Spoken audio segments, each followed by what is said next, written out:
Well, it's time to take a look at the latest MaxPreps high school football ranking. So far, no changes from last week in the top 10. IMG Academy staying at number 1 after finishing off their regular season with a 41-6 blowout, improving now 8-0, finishing their regular season undefeated.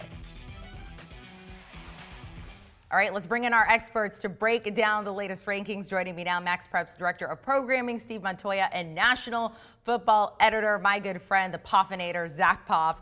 Let's start there with IMG Academy, finishing the regular season undefeated under first-year head coach Bobby Acosta, even without their starting quarterback this past game. So, Zack, let me ask you, just how dominant is IMG this season?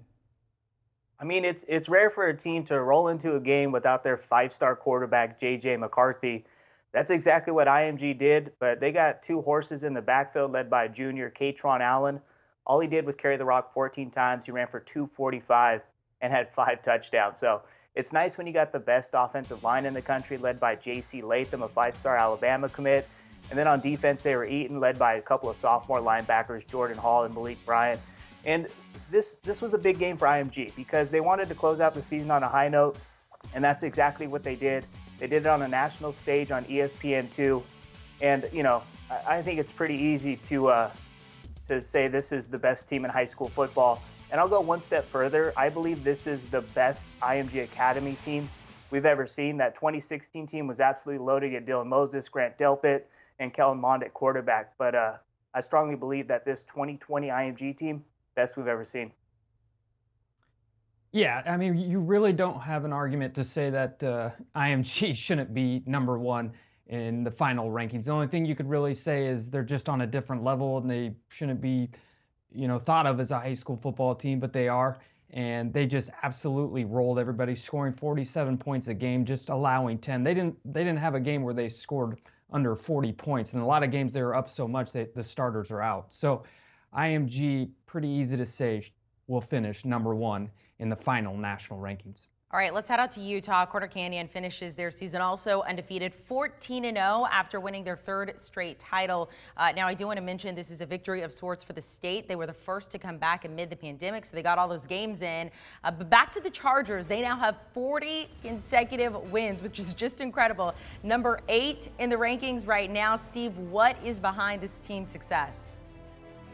Yeah, it starts with quarterback play with Jackson Dart, and Utah is a great story because it was the first state really anywhere, not just in high school football, but any kind of football to play. They got going really early in August. They finished with nearly 600 varsity football games in the state, and it was clear from the get-go, and it's been clear for a while now, 3 years or so, that Corner Canyon is the top team in Utah, and one of the top teams in the entire country. And Zach, Jackson Dart took advantage fully of the state playing this season. Yeah, no doubt. I mean, this dude rolled into the year with 0 Power 5 offers. Now he's got a bunch of offers from Pac-12 and a couple of other big-time Power 5 schools. All he did this year was break the Utah single-season state record. He threw for 67 touchdowns. He also added 12 more on the ground, had nearly 6,000 yards of total offense. And, I mean, you got to give a shout-out to the head coach, Eric Kerr, man. This dude is an absolute gem when it comes to offensive playbooks. He's basically the high school version of Lincoln Riley. I know you'll like that one, Amanda. Oklahoma looked pretty good this past weekend, too. But, Corner Canyon, this is what they've been doing for the last 3 seasons, scoring 40-plus a night and winning ball games, 3rd consecutive state title. I love what Jackson Dart did this year, and he emerged as one of the front runners for National Player of the Year. That's the kind of season he had. Obviously, we got to see how Texas plays out because there's a couple of dudes in Texas who could overleap Jackson Dart when it comes to picking a National Player of the Year. But right now, it's hard to say that Jackson Dart's not leading the race. Yeah, I appreciate the Boomer Sooner shout out there. All right, let's take a look at some more teams in the rankings. Archbishop Hoban cracks the top 15 after finishing their season 11-0 to win the Ohio Division II state championship. And then we want to wrap up the top 25. 2 new teams in the rankings that were actually previously knocked out. American Heritage coming in at number 25 after they advance in the 3rd round of the 5A playoffs. Also, just down the road from us here at HQ, St. Thomas Aquinas advanced in the 2nd round of the 7A playoffs. So let's talk about St. Thomas Aquinas. Zach, what is getting them back in the rankings? Yeah, I mean, listen, they're straight loaded with D1 dudes. They're gonna have guys that are gonna be playing on Saturdays and playing on Sundays. They got off to a slow start this year, and I think that had a lot to do with COVID. Hard to practice, get ready. They are rolling right now. They just won 50-14 last week to advance in the 7A playoffs. They're the defending state champs. And when you look at their roster, they stack up with anybody in the country, especially on defense. Dallas Turner, 4-star Alabama commit. This dude is a savage coming off the edge. They got Tyreek Sapp. They got Jaden McBurrows, a Michigan commit.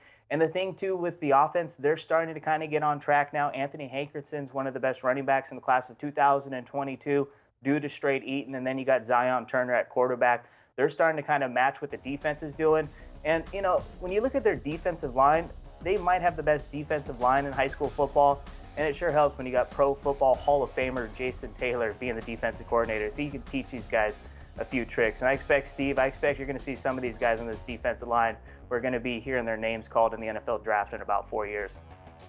Yeah, and St. Thomas Aquinas is a school that always has players going to the NFL draft the most out of any high school in the country. And one of the difference between our national rankings and our computer rankings is, we have a little human touch in it.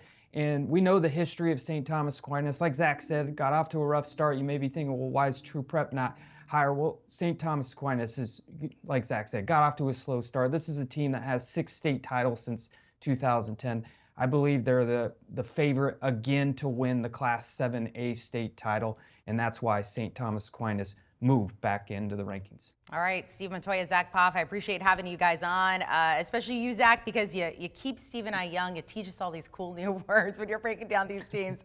You guys, thanks so much. You can check out the rankings on MaxPreps.com.